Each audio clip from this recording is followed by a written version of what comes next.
बिस्मिल्लाहिर्रहमानिर्रहीम। अस्सलाम वालेकुम मेरी यूट्यूबर फैमिली, आप लोग कैसे हैं? आई होप हमेशा की तरह आज भी अच्छे होंगे और अल्लाह ताला आपको हमेशा ही अच्छा ही रखे, आमीन। आज हमारे किचन में बन रहा है बलूची लगन गोश्त। बहुत ही टेस्टी बनता है, बहुत ही ज़ायकेदार बनता है। आप लोग भी बनाइएगा, फ़ीडबैक ज़रूर दीजिएगा। आप लोग फ़ीडबैक देते ही मेरी हौसला अफजाई होती है। चले आते हैं रेसिपी की तरफ। इसमें मैंने 1 चम्मच डाला है धनिया, साबुत धनिया लिया। ये लौंग काली मिर्च लिए 1 चम्मच और सफ़ेद ज़ीरा भी 1 चम्मच। ठीक है, इनको लेकर ड्राई रोस्ट कर दूँगी। आप ये देख लीजिएगा और कंप्लीट रेसिपी जो ना डिस्क्रिप्शन में लिख दूँगी ताकि आप लोग भूलें नहीं। जब आप बनाएंगे तो आप डिस्क्रिप्शन देख लीजिएगा। मैंने फ्राई पैन में लिया डाला, उसके बाद मैं इसको ड्राई रोस्ट करूँगी। ड्राई रोस्ट करने के बाद इसको चॉपर कर दूँगी। तो ये बना रही थी मैं, असल में मटन का ही बनता है, ये बीफ का ही बनता है। आप जिससे दिल चाहे बना लीजिएगा। मैंने एक चूल्हे पे गोश्त बॉईल करने रख दिया है। गोश्त में मैंने डाल दिया है नमक, अदरक और लहसुन डालकर। जब वो गल जाएगा, टेंडर हो जाएगा तो मैं इसको निकाल लूँगी और उसकी जो पानी होता है मैं इसको फेंकूँगी नहीं, ना इसमें भूनूँगी। तो ये देखिए भून गया है। मैंने इसको ड्राई रोस्ट कर लिया है। ये फिर इसको मैं चॉप कर लूँगी। वो गोश्त को मैंने अलग से निकाल लिया और मैं उसको बाद में ही करूँगी। मुझे बहुत अच्छा लगता है जब आप कमेंट बॉक्स में कमेंट करते हैं। अभी मैंने पिज़्ज़ा बनाया था तो उसमें फ़ातिमा इत्तलान है, उन्होंने लिखा था कि उन्होंने मेरी रेसिपी से बनाया, बहुत ही परफेक्ट रेसिपी और बहुत ही ज़ायकेदार बना। तो मुझे बहुत अच्छा लगता है आप उसमें कमेंट करते हैं, तो मुझे भी अंदाज़ा हो जाता है कि आप लोग देख रहे हैं और आप फीडबैक देते हैं कि आपने ये रेसिपी ट्राई की और कैसी बनी।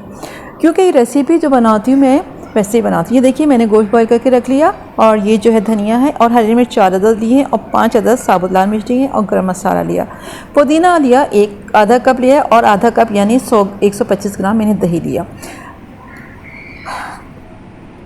और ये जो पानी है, ये जो यखनी सी है, गोश्त बॉईल किया था उसका जो पानी था तो वो मैंने फेंका नहीं है, ना उसमें भूना। वो जब मैं इसको मसाला डाल के वो करूँगी तो उस वक्त मैं ये शामिल कर दूँगी, इसमें ऐड करूँगी। ठीक है, तो चले आइए देखते हैं। ये मैंने एक लिया, उसमें मैं थोड़ी सी सबसे बहुत छोटी सी मैंने प्याज ली, उसको थोड़ा चॉप कर ली। बहुत ज़्यादा मोटी नहीं काटी, चौकोर से आड़े तिरछे पीसेस करके मैं इसको थोड़ा सौते करूँगी। फिर इसमें देखिए क्या करना है।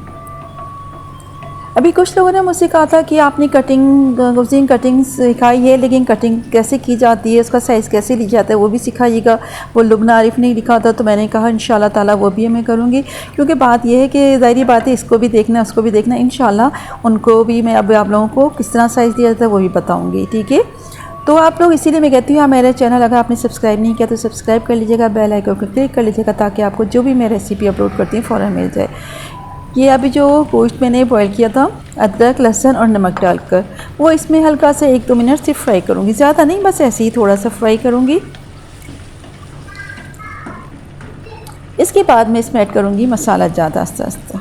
अच्छा, दही जो लिया मैंने थोड़ा सा खट्टा लिया था, मुझे अच्छा लगता है इसमें। और बल्कि लीमू भी लास्ट में मैंने दम किया था तो वो लीमू भी 1 चम्मच जो है 1 टेबल स्पून लीमू भी ऐड किया था। ये पुदीना है, काटते हैं ना, काट के फ़ौरन ये एकदम ब्लैक हो जाता है। पुदीने में सबसे ज़्यादा ख़राबी ये है, काट के अभी रखा था। और ये वो है जो मैंने चॉप किया था, इसमें ज़ीरा धनिया और कुटी हुई और साबुत काली मिर्चें मिलके शामिल है। ये पिसा हुआ गरम मसाला है आधा चमचा। कभी कभी दिमाग ऐसा हो जाता है ये हरी मिर्च लिए 4 अदद, इसको इस तरह काटनी है, बहुत ज़्यादा बारीक नहीं काटनी, बस इस तरह काटनी है। और 5 अदद मैंने ली थी गोल मिर्चें। ठीक है, उसको मैंने तोड़ लिए। अभी सारे मसाले मैंने ऐड किए हैं और आप बिलीव करेंगे बहुत अच्छी खुशबू आ रही है। यानी वाकई में लग रहा है कोई स्पेशल खाना बन रहा है, यानी हम जो अपना खाना बनाते हैं डेली हमारे पकता है उससे हटकर कोई रेसिपी हो रही है। तो आप ही बनाइएगा, फीडबैक दीजिएगा। ये स्पेशल मतलब बलूची का मतलब है, जो कहते हैं ना बलूची का खाना मतलब बलूची लगन गोश्त है। ये ईद स्पेशल है, यानी आप बकरीद पे भी अब आने वाली है। अब होता ना आज कोई नई डिश बनाए, कोई नई बनाए, तो इसलिए मैंने सोचा कि अभी से स्टार्ट कर देती हूँ ये ईद की डिशेस। वैसे हम दिनों में भी आप बना सकते हैं, क्योंकि मैं तो अक्सर बनाती रहती हूँ। जब कोई मसला होता है क्या गोश्त क्या बनाएं क्या डालें, तो बस यही फरमाइशी होती है, कभी स्टू बना लो, कभी कढ़ाई बन गया, तो कभी कौरमा बन गया और कभी ये वाला गोश्त। ये बहुत मज़े का ज़ायकेदार बनता है। बल्कि इसके साथ तो हम घर में वो बनाते हैं, ख़ुद मैं इसका नान वगैरह बनाती हूँ। ये वो यखनी है जो मैंने बॉयल की थी, गोश्त को जो बॉयल किया था, तो उसको अदरक लहसुन और नमक इसमें ऐड है, तो वो मैंने इसमें शामिल कर रही हूँ। और कुलचे भी बनाऊंगी इसके बाद इंशाल्लाह ताला, कुलचे और नान वगैरह भी बनाऊंगी कि आप इसके घर जैसे आपने ये बनाया इसके साथ कुलचे भी आप बना लीजिए घर में और खाइए घर मज़े से। देखिए सारी चीज़ें ऐड कर ली हैं, बहुत ही ज़बरदस्त किस्म की खुशबू आ रही है। अब सिर्फ 10 मिनट लगेंगे, ज़्यादा टाइम नहीं लगता इसको। बस इसको मैं ढक दूँगी, कवर कर दूँगी और थोड़ी देर में तैयार हो जाएगा। आप लोग भी बताइएगा, आप लोग जो बना लें, यानी घर में कोई ना कुछ बिज़ी रहते हैं।